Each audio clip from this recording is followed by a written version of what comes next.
Le cycle d'Elric par Michael Moorcock. Tome 2. La forteresse de la Perle.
Chapitre 5.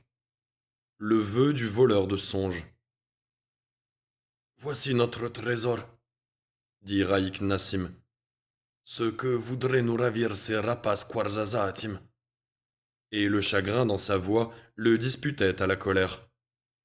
Au centre exact de la tente de bronze, espace de fraîcheur où la douce lumière de lampes minuscules se répandait sur des centaines de tapis et de coussins que des personnes des deux sexes occupaient dans des attitudes de contemplation profonde, on avait placé une estrade, et, sur elle, un lit sculpté, ciselé de motifs complexes, incrusté de nacre et de pâles turquoises, de jade laiteux, d'argent travaillé en filigrane et d'or blond.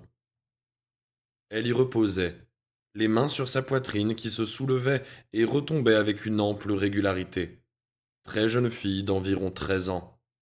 Sa beauté vigoureuse était celle de son peuple, et ses cheveux couleur de miel tranchaient sur son teint mat. Elle aurait pu dormir du même sommeil naturel que tout enfant de son âge si ses yeux, du bleu merveilleux de la mer ville myrienne, n'avaient été rivés sur le faîte de la tente et sans un seul battement de cils. Mon peuple croyait que Quarzazat s'était détruite à jamais, dit Elric. Que ne l'a-t-elle fait? Ou que Melniboné, montrant moins d'arrogance, n'a-t-elle achevé l'œuvre de ces sorciers maladroits? Il était rare qu'il trahît des sentiments si féroces à l'égard de ceux que sa race avait défaits, mais la haine seule l'animait envers le seigneur Go, dont les hommes, il n'en doutait pas, avaient commis cet horrible forfait. Il reconnaissait dans l'état de la victime le type de sorcellerie dont il s'était servi, fort peu différent de ce qu'il avait lui-même appris, même si son cousin Hirkoun avait montré plus d'intérêt que lui pour ces arts et les avait assidûment pratiqués, ce dont il s'était toujours abstenu. Mais qui peut la sauver, désormais? Murmura Raïk Nassim, peut-être vaguement gêné par l'éclat de voix d'Elric dans ce lieu de méditation.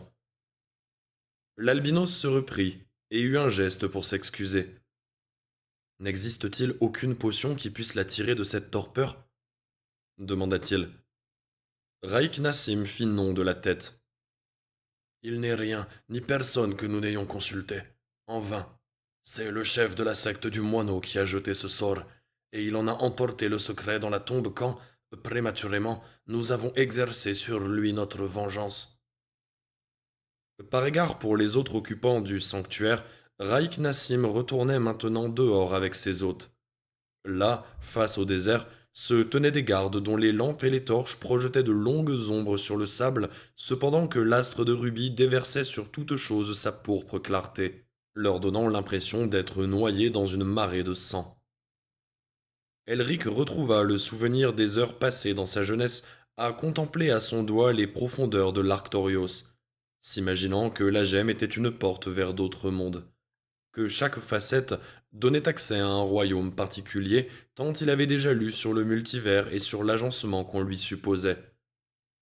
Dérobez ce rêve qui la tient prisonnière, Alnak Kreb, disait Raik Nassim, et soyez assurés que tous nos biens seront vôtres.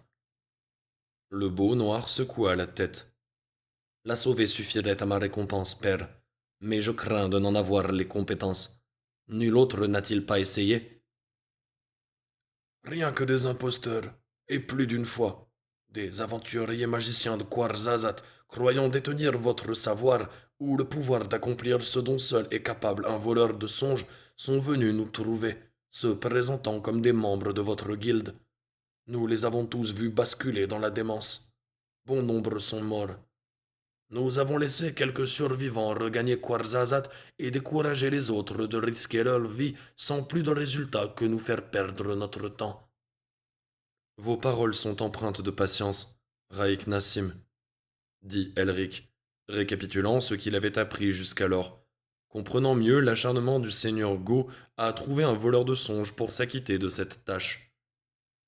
Du récit incohérent des aventuriers rescapés, le Quarzaza-Tim n'avait tiré que de maigres informations, telles qu'elles transmises à Elric. Mais l'albinos discernait à présent que le chemin vers la perle au cœur du monde passait par l'enfant. Dépositaire de la sagesse de son peuple, elle n'en ignorait sans doute pas l'emplacement, respectant peut-être l'obligation de le garder secret.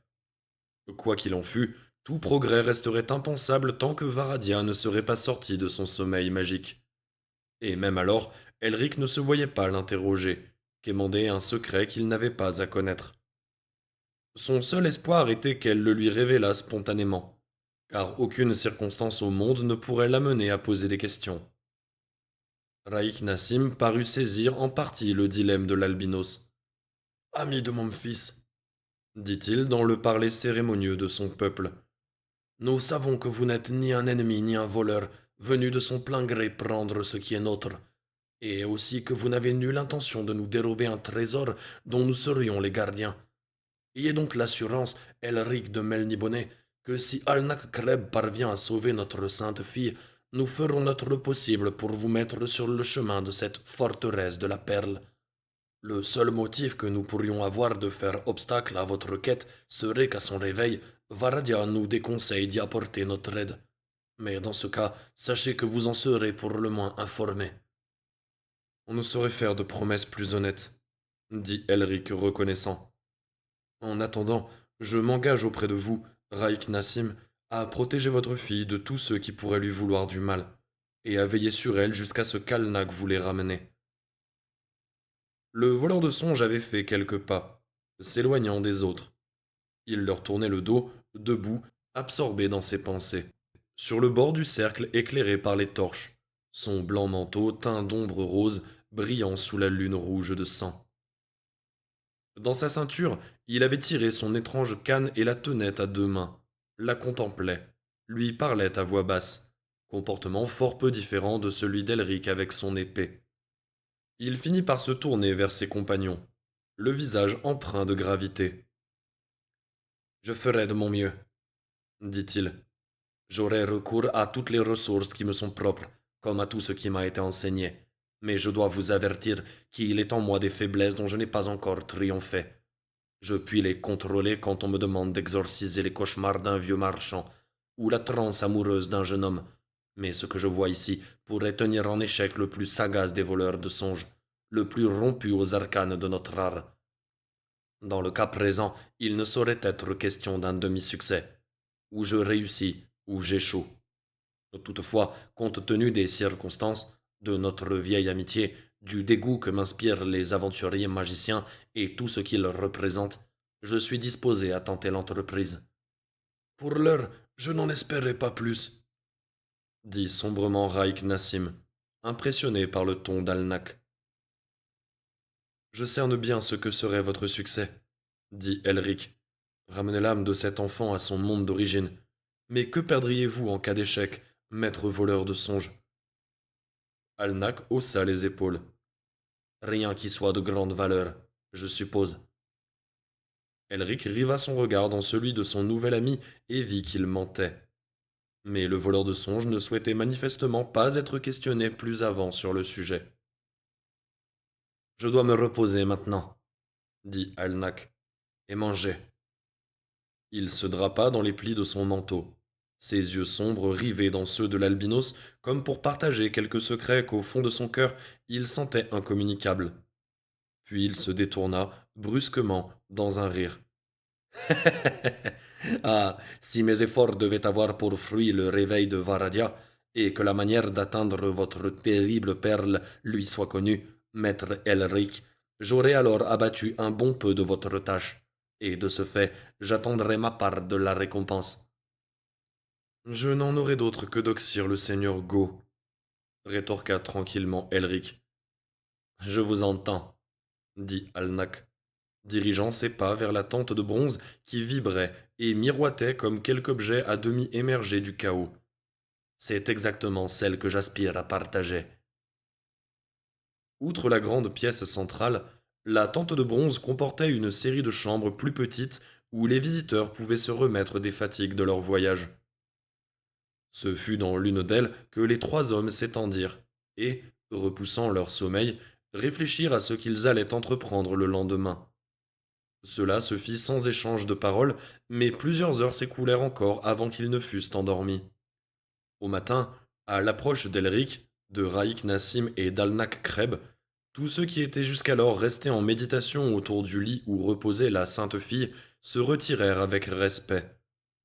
Alnak avait sa crosse à rêve dans la main droite, en équilibre entre ses doigts, sans vraiment la tenir, et son regard posé sur le visage de l'enfant qu'il n'aurait sans doute pas plus aimé si c'eût été sa propre fille.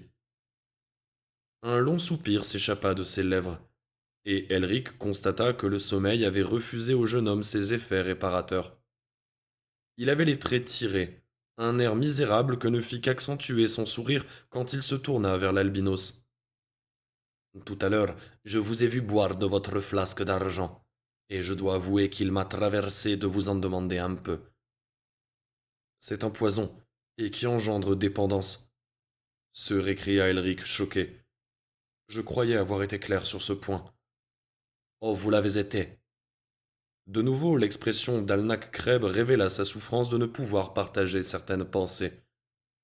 Je m'étais seulement dit que, vu les circonstances, je n'avais pas trop lieu de craindre la puissance de cette drogue. C'est que vous la mesurez mal, l'arrêta Elric. Croyez-moi, Alnak, si j'ai quelque moyen de vous aider dans cette tâche, je n'y rechignerai pas. Mais vous offrir de ce poison ne saurait être, je pense, un acte d'amitié. Le jeune homme esquissa un sourire. Bien, très bien. D'une main à l'autre glissa la crosse. Vous allez veiller sur nous, avez-vous dit? Oui, j'en ai fait la promesse. Et comme vous me l'avez demandé, je porterai votre instrument hors de la tente au moment voulu. Soyez-en remerciés, et dites-vous bien que vous ne pourriez faire plus. Maintenant je vais commencer. Adieu donc. Adieu pour l'heure. Je nous crois voués à nous retrouver, Elric, mais peut-être pas dans cette existence. Et, sur ces mots mystérieux, Alnak Kreb s'approcha de la jeune fille endormie. Sur ses yeux qui ne sciaient pas posa la crosse, sur son cœur une oreille, et, le regard toujours plus lointain, plus étrange, parut entrer lui-même en transe.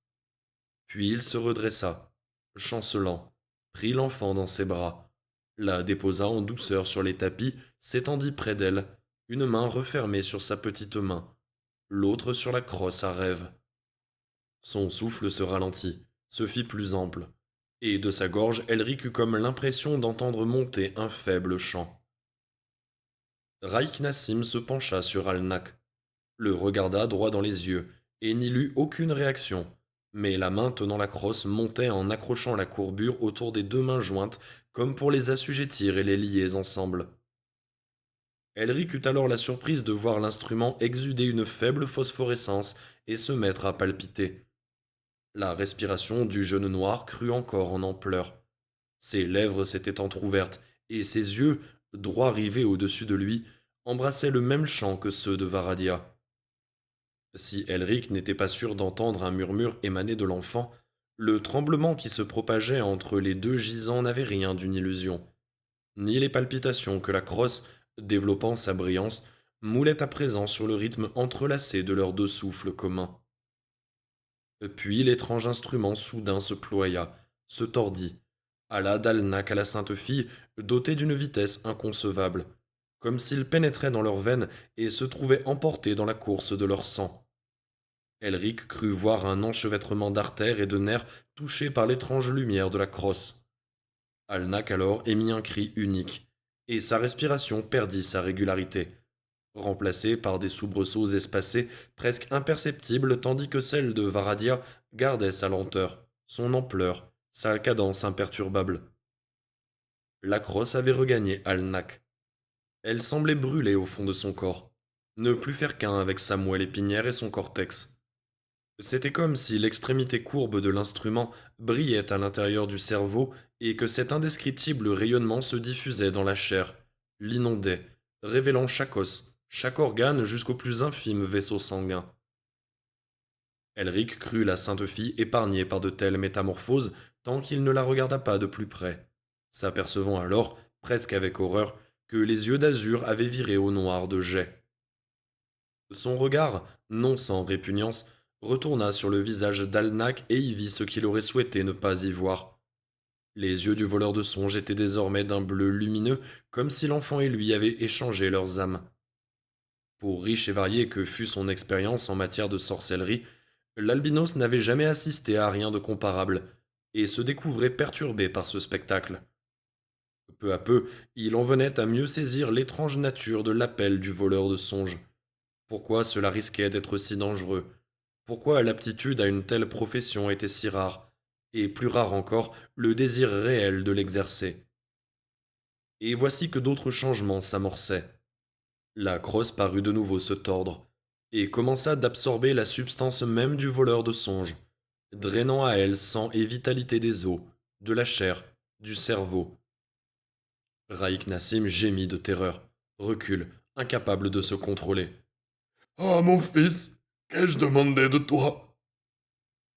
Du corps splendique d'Alnac Kreb, il ne resta bientôt plus qu'une enveloppe, chrysalide abandonnée d'un papillon qui aurait pris son envol. La crosse, elle, était revenue là où le voleur de songes l'avait placée à l'origine, en serrant sa main et celle de Varadia, semblant toutefois faire autour un anneau plus large, d'une impossible brillance, aux couleurs parcourant en permanence un spectre en partie naturel, en partie surnaturel. Il sacrifie trop, je crois, dans cette tentative pour sauver ma fille, dit Raïk Nassim. Peut-être plus que quiconque y consentirait. Il donnerait tout, dit Elric. C'est dans sa nature, à mon humble avis. De là vient que vous le nommez votre fils et qu'il a votre confiance. Si fait. Mais je crains à présent de perdre un fils en sus d'une fille. Et il soupira, rongé d'inquiétude, se demandant peut-être s'il avait après tout fait montre de sagesse en quémandant ce service de la part d'Alnac Kreb.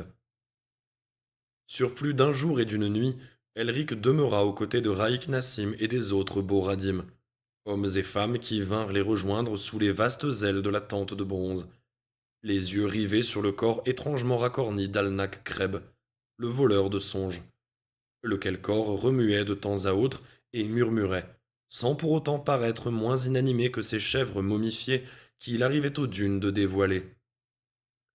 Une fois encore, Elric crut entendre la sainte fille émettre un son, et à un autre moment Raïk Nassim, qui s'était levé, posait la main sur le front de son enfant et en revint accablé. Il n'y a toujours pas lieu de désespérer, père de mon ami, dit Elric. Oui. L'aîné des Boradim redressa la tête et se rassit près de son hôte. C'est que nous faisons grand cas des prophéties dans le désert. Il semble que le désir d'être aidé ait obscurci notre raison. Leur regard se porta hors de la tente sur le spectacle du petit matin. Des quelques braises couvant encore dans les feux de la veille montait une fumée qui dérivait dans un ciel lilas avant de s'échapper vers le nord et la haute atmosphère, emportée par la brise légère qui soufflait. L'odeur avait quelque chose de presque écœurant pour Elric, mais le souci que lui inspirait l'état de son nouvel ami lui faisait oublier sa propre santé. L'espacement qu'il maintenait entre deux prises parcimonieuses de l'élixir du seigneur Go était le meilleur contrôle qu'il put exercer sur la soif du meurtrier breuvage. Et pour ne pas rompre ce rythme, il alla jusqu'à refuser l'eau que Raïk Nassim lui proposait de sa propre gourde. Maint conflit continuait à l'agiter. Il se sentait des affinités profondes avec ce peuple, et vouait, outre l'estime, une affection particulière au vieux chef nomade. Quant à la générosité avec laquelle Alnak Kreb s'était porté à son secours lors de leur première rencontre, il avait pu vérifier depuis à quel point elle était naturelle aux jeunes noirs. Il était également reconnaissant aux Boradim de lui accorder leur confiance. Informés du motif de sa visite, ils auraient, pour le moins, été en droit de lui interdire l'accès à l'oasis Fleur d'Argent. Or, ils n'en avaient rien fait, l'amenant même à la tente de bronze alors que brillait la lune de sang, lui laissant ainsi la possibilité de suivre les consignes du seigneur Go, le choix d'abuser ou non de la situation. Désormais, il était attaché à eux par des liens de loyauté qu'il ne pouvait briser. Peut-être en était-il conscient. Avait-il lu en lui aussi clair qu'en Alnak Kreb? Pareille explication de leur confiance lui réchauffait le cœur, et, bien qu'elle lui rendît la tâche d'autant plus difficile, il était déterminé à ne pas la trahir, même par inadvertance. Raïk Nassim huma le vent, tourna son regard vers la lointaine oasis. Une colonne de fumée noire en montait, envahissant le ciel pour s'y mêler à celle des feux plus proches, génie libéré venant rejoindre ses camarades. Elric n'aurait pas été surpris de la voir prendre forme sous ses yeux, rompu qu'il était ces derniers temps à l'irruption de l'étrange dans sa vie.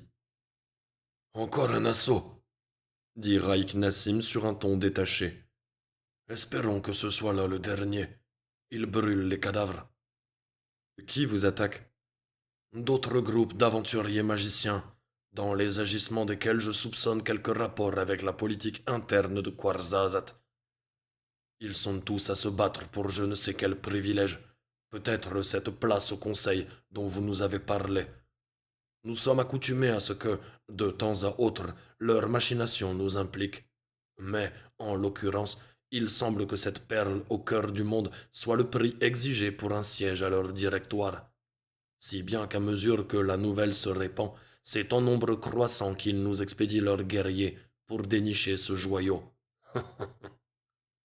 Un humour féroce perçait à présent dans les propos du vieux chef. Reste à espérer qu'il soit bientôt à court de personnel, et que la population de Kwarzazat s'en réduise à d'intrigants seigneurs se disputant un pouvoir inexistant sur des sujets qui ne le sont pas moins.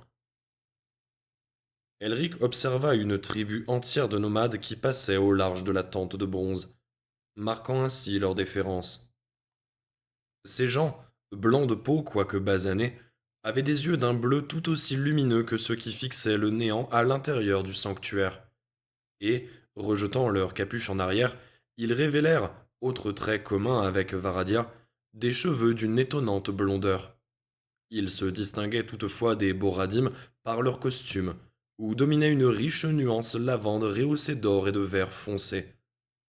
Ils se dirigeaient vers l'oasis Fleur d'Argent, poussant devant eux leurs troupeaux de moutons, chevauchant ces étranges créatures bovines et bossues dont Alnak avait affirmé qu'elles étaient si bien adaptées au désert. Les Ouaedni, lui apprit Raïk Nassim. Ils sont toujours parmi les derniers lors d'un rassemblement, car ils viennent de l'autre bout du désert, des confins d'Elwer avec lesquels ils commercent, nous procurant ce lapis lazuli et ce jade sculpté que nous apprécions tant. L'hiver, quand la violence des tempêtes les y contraint, ils déferlent le même sur les plaines, poussant jusque dans les cités. Ainsi se vante-t-il d'avoir mis Pume à sac au cours d'un de ses raids. Mais nous pensons qu'il s'agissait d'une autre ville de moindre importance qu'ils ont simplement prise pour Pume. C'était, de toute évidence, parmi les peuples du désert, un sujet de plaisanterie aux dépens des Oenni. J'avais un ami originaire de Pum, dit Elric. Il se nommait Raakir, l'archer rouge, et cherchait Tanelorn. Je le connais, un bon archer. Quelques semaines durant, l'an dernier, nous avons fait un bout de route ensemble. Elric était singulièrement ravi par la nouvelle. Allait-il bien? Il nous a paru en excellente santé. Raïk Nassim était heureux qu'un sujet de conversation vint lui divertir l'esprit du sort de sa fille et de son fils adoptif. Ce fut un compagnon providentiel qui a chassé pour nous quand, aux abords des piliers déchiquetés, nous avons atteint ce secteur où le gibier tient en échec nos compétences. Il parlait souvent d'un ami nourrissant maintes pensées, et que ces pensées entraînaient dans maintes situations critiques. C'était vous, à n'en pas douter. Il devait dire cela par plaisanterie. D'ailleurs, je me rappelle, il vous décrivait comme assez pâle de teint. Il se demandait ce qu'il était advenu de vous. Je crois qu'il vous aime bien. Moi aussi je l'aime bien. Nous avions quelque chose en commun. Je me sens ce même type de lien avec votre peuple et avec Alnak Kreb. Vous avez, je suppose, affronté ensemble bien des dangers. Nombreuses et fort étranges furent nos expériences. Il en était las toutefois, et aspirait à se retirer, à trouver la paix. Avez-vous une idée de l'endroit où il est allé en vous quittant? Certes, il était en quête, comme je vous l'ai dit, de la légendaire Tanelorn. Quand il eut obtenu de nous ce qu'il pouvait en apprendre, il nous a souhaité bonne continuation et s'est enfoncé vers l'ouest. Nous lui avons conseillé de ne pas s'épuiser dans la poursuite d'un mythe. Mais ce qu'il en savait déjà justifiait selon lui sa persévérance. Vous n'avez pas été tenté de voyager avec votre ami? Hélas, d'autres tâches m'appellent, même si Tanelorn, en un temps, fut également mon but. Il faillit en dire plus, mais se ravisa. Toute précision l'eût entraîné dans des souvenirs et des problèmes qu'il n'avait pour l'heure nul désir d'envisager. Ses préoccupations se concentraient sur Alnak Kreb et sur la jeune fille. Ah oui, c'est vrai. Vous êtes roi chez vous, mais à votre corps défendant, non? Assumer cette fonction n'a rien d'aisé pour un jeune homme. On attend beaucoup de vous, et vous portez sur vos épaules le poids du passé, des idéaux, des loyautés d'un peuple tout entier. Il est difficile de bien gouverner, de prendre les bonnes décisions, de dispenser des jugements équitables. Nous autres, Boradim, n'avons pas de monarque, juste un groupe d'hommes et de femmes élus pour parler au nom du clan. Il me semble préférable de partager de tels fardeaux. Si tous en ont la charge, la responsabilité commune, nul n'en arrive à porter seul ce qui est trop lourd pour lui. Je ne voyage que pour plus en apprendre sur de tels moyens de faire régner la justice, lui répondit Elric. Mais je tiens à vous préciser, Raïk Nassim, que mon peuple est aussi cruel que celui de Kwarzazat, avec une puissance autrement plus réelle. Nous n'avons qu'une vague idée de ce qui est juste, et les obligations du pouvoir se réduisent à la recherche de nouvelles terreurs permettant de subjuguer et de contrôler autrui. Le pouvoir est, je pense, une habitude aussi terrible que cette potion qu'il me faut à présent prendre pour survivre. Il se nourrit de lui-même. C'est un animal affamé, dévorant, et ceux qui le convoitent et ceux qui le haïssent sont tous deux ses victimes, allant jusqu'à dévorer ceux qui le détiennent. L'animal affamé n'est pas le pouvoir en soi, rectifia le vieillard. Lui n'est ni bon ni mauvais. C'est l'usage qu'on en fait qui le rend tel. Je sais que Melniboné régna jadis sur le monde, ou sur cette part du monde qu'elle parvint à découvrir sans pour autant la détruire. Vous semblez en savoir plus sur les miens qu'ils n'en savent sur vous. Il est dit, dans les traditions de notre peuple, que nous avons fui dans le désert devant Melniboné, puis devant Kwarzazat. L'une et l'autre étaient d'une égale cruauté, d'une égale corruption. Nous n'avions qu'indifférence pour l'issue de leur combat, sinon l'espoir, bien sûr, qu'elles se détruiraient mutuellement. Il ne devait pas en être ainsi pourtant, mais ce qu'à ceci près nous pouvions attendre de mieux se produisit. Kwarzazat elle-même s'anéantit, ou presque, et Melniboné oublia tout, d'elle comme de nous. J'ai le sentiment que, peu après cette campagne, votre nation se lassa de vouloir s'étendre et borna ses ambitions à régir les jeunes royaumes. Je me suis laissé dire que, depuis, son empire s'est encore restreint. Oui, à la seule île aux dragons désormais. Elric se surprit à penser à Simoril et s'efforça de se dominer. Plus d'un pillard n'en souhaite pas moins cingler contre elle et la dépouiller de ses richesses. Toutefois, comme ils se sont aperçus qu'elle reste trop puissante, ils se bornent à commercer avec nous. Le négoce eut de tout en pas sur la guerre, dit Raïk Nassim qui soudain jeta par-dessus son épaule un regard sur le corps racorni d'Alnak Kreb. Les contours dorés de la crosse brillaient et palpitaient de nouveau comme ils n'avaient jamais cessé de le faire de temps à autre depuis que le voleur de songes s'était étendu aux côtés de la sainte fille. Étrange organe, dit à mi-voix l'aîné des Boradim. On dirait presque une seconde colonne vertébrale. Il était sur le point de préciser sa pensée quand un mouvement se fit, infime, dans les traits d'Alnak Kreb, alors que de ses lèvres exsangues montait une plainte poignante. Ils se retournèrent et auprès de lui allèrent s'agenouiller. Ses yeux restaient bleus vifs et noirs ceux de Varadia. Il se meurt, murmura le vieil homme. Qu'en pensez-vous, prince Elric? Le Melnibonéen n'en savait pas plus que le Boradi. Que pouvons-nous pour lui? Enchaîna le chef nomade. Elric effleura la dépouille froide et parcheminée du voleur de songes. Le poignet qu'il souleva lui parut ne rien peser, et nulle pouls n'y était sensible. Mais ce fut à cet instant que, contre toute attente, les yeux d'Alnac revirèrent du bleu au noir et qu'il les posa sur Elric avec toute leur conscience ancienne retrouvée. Ah, vous êtes là pour m'aider. Je. Je sais où est la perle, mais elle est bien protégée. La voix n'était qu'un murmure, une vibration de cordes vocales desséchées. Elric prit le jeune homme dans le berceau de ses bras. Je vous aiderai, Alnac. Dites-moi comment. Vous ne pouvez. Il y a. Il y a là des cavernes. Ces rêves me tiennent en échec. Ils me noient. Ils m'attirent à eux. Je suis voué à rejoindre ceux dont ils se sont déjà emparés. Piètre compagnie pour un être tel que moi, prince Elric, piètre compagnie. La pulsative brillance de la crosse se fit d'une blancheur d'ossements décolorés. Bleus redevinrent les yeux du voleur de songes, puis noirs de nouveau. L'air vibra, raréfié, dans ce qui subsistait de sa gorge. L'horreur s'inscrivit soudain sur ses traits. Non, non, il me faut trouver la volonté. La crosse se tordait tel un serpent dans son corps. Elle glissa un instant dans celui de Varadia, puis retourna dans celui du voleur. Oh, Elric, Elric fit la voix d'Alnac, ténue, lointaine. Aidez-moi, aidez-moi si c'est en votre pouvoir. Je suis piégé, je n'ai jamais connu chose aussi horrible. Ces mots, Elric les perçut comme un appel d'outre-tombe, comme si son ami n'était déjà plus. Elric, s'il est un moyen. Le corps du voleur de songes fut alors parcouru d'un frisson, comme empli d'un énorme souffle, cependant que la crosse recommençait à flamboyer et à se tordre.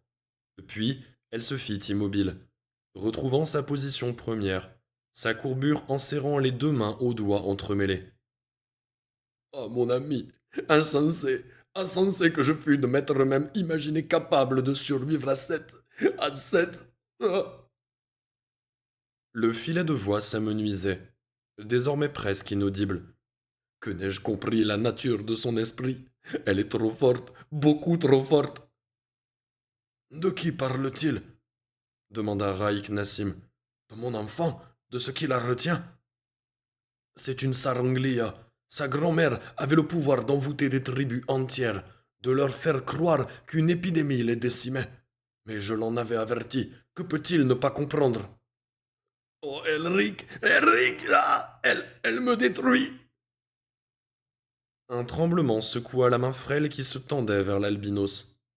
Puis, sans transition, vie et couleur regagnèrent massivement ce corps qui retrouva sa taille et sa texture d'origine. La crosse redevint l'objet anodin qu'Elric avait vu, passer dans la ceinture du voleur de songes lors de leur première rencontre. Le beau jeune homme sourit. Sa surprise était évidente. Je, je, je suis vivant. Elric, Elric, je suis vivant.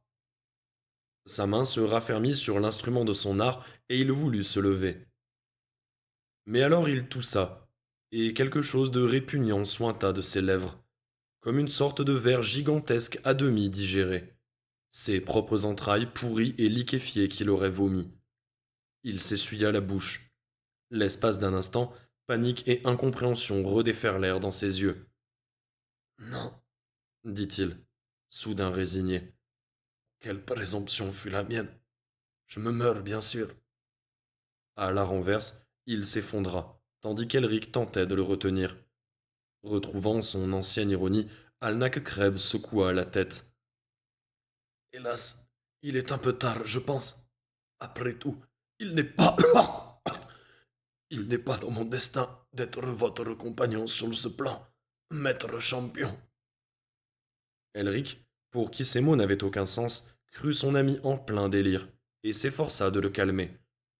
Ce fut alors que la crosse échappa des mains du voleur de songes et qu'il roula sur le côté, qu'un cri, entrecoupé, maladif, jaillit de lui, puis une puanteur qui manqua de chasser Elric et Raik Nassim hors de la tente de bronze. C'était comme si son corps se décomposait alors même qu'il tentait de parler encore et n'y parvenait pas. Puis il ne fut plus. Elric, pleurant un brave, un être d'exception, sentit que son propre sort et celui d'Annick venaient d'être arrêtés. La mort d'Alnak Kreb suggérait à l'œuvre des forces qui le dépassaient, quel que fût son savoir magique. Nul grimoire ne lui avait jamais laissé soupçonner qu'on pût périr ainsi. Il avait assisté à bien pire rétribution d'imprudents rapports avec les puissances mauvaises. Mais, pour ce type de sortilège, il n'avait pas même un début d'interprétation. C'est fini donc, dit Raik Nassim. Oui. Dans la gorge d'Elric, l'air se nouait de turbulence. Oui. Plus grand fut son courage qu'aucun de nous ne l'avait imaginé. Pas même lui, je pense. L'aîné des Boradim, lentement, gagna l'endroit où son enfant restait plongé dans l'effroyable transe, et son regard se riva dans ses yeux bleus, les sonda, comme s'il espérait presque y voir quelque part des yeux noirs. Varadia. Pas de réponse. Solennel, Raik Nassim souleva la sainte fille et la replaça sur l'estrade, l'installa dans les coussins comme si elle dormait d'un sommeil naturel et que lui, son père, ne fit que l'aborder pour la nuit. Elric contempla les restes du voleur de songes. De quel prix se payait un échec en cet art lui apparaissait maintenant clairement, et peut-être était-ce là le secret qu'Alnak n'avait voulu partager. Il a trop donné, reprit doucement le vieillard, luttant pour ne pas sombrer ni dans l'auto-mortification ni dans le désespoir. Et je ne vois plus rien que nous puissions désormais faire pour elle. Il nous faut pourtant y réfléchir. M'y aiderez-vous, ami de mon fils? Si c'est en mon pouvoir, je le ferai. Alors qu'Elric se levait, tremblant, il perçut un bruit derrière lui. Crut d'abord qu'il s'agissait de quelque pleureuse Boradia. Il se retourna, et dans la lumière qui filtrait du dehors, vit effectivement la silhouette d'une jeune femme, mais qui n'était pas des Boradim. Elle entra dans la tente à pas lents, des larmes dans les yeux qu'elle rivait sur le cadavre dévasté d'Alnak Kreb. J'arrive trop tard. Sa voix mélodieuse était emplie du chagrin le plus intense. À son visage, elle porta la main. Il n'aurait jamais dû se mesurer à une telle tâche. À l'oasis, on m'a dit que vous étiez là. Pourquoi ne m'a-t-il pas attendu? Pourquoi? Ne fût-ce qu'un jour, un jour de plus. Dans un effort gigantesque, elle contrôla sa douleur. Elric, avec elle, se sentit une soudaine et obscure parenté. Elle fit un nouveau pas vers le corps. À peine moins grande qu'Elric, avec un visage en cœur serti dans une masse d'épais cheveux bruns, elle était mince, bien découplée, vêtue d'un pourpoint matelassé dont les crevés laissaient entrevoir la doublure de soie rouge. Ses confortables braies de velours se prolongeaient naturellement dans le feutre de bottes cavalières, et, par-dessus cet ensemble, un cache-poussière de coton presque transparent lui tombait des épaules. À sa taille pendait une lame, cependant qu'à gauche de son cou dépassait l'extrémité recourbée d'une crosse d'or et d'ébène, version plus élaborée de l'objet qui gisait sur le tapis près du défunt voleur de songes. Tout ce qu'il savait de son art, il le tenait de moi, dit-elle. Mais pareille entreprise exigeait bien plus. Comment a-t-il pu s'imaginer un instant que cela pourrait suffire? Alnak, oh, Alnak, un tel but t'était pourtant interdit. Tu manquais par trop de caractère. Elle se détourna, et sa main remonta vers son visage. Quand elle leur fit de nouveau face, les larmes avaient disparu, et son regard plongea droit dans les yeux d'Elric. Je me nomme Oune. Elle s'inclina brièvement devant Raïk Nassim. Je suis la voleuse de songes que vous avez fait quérir.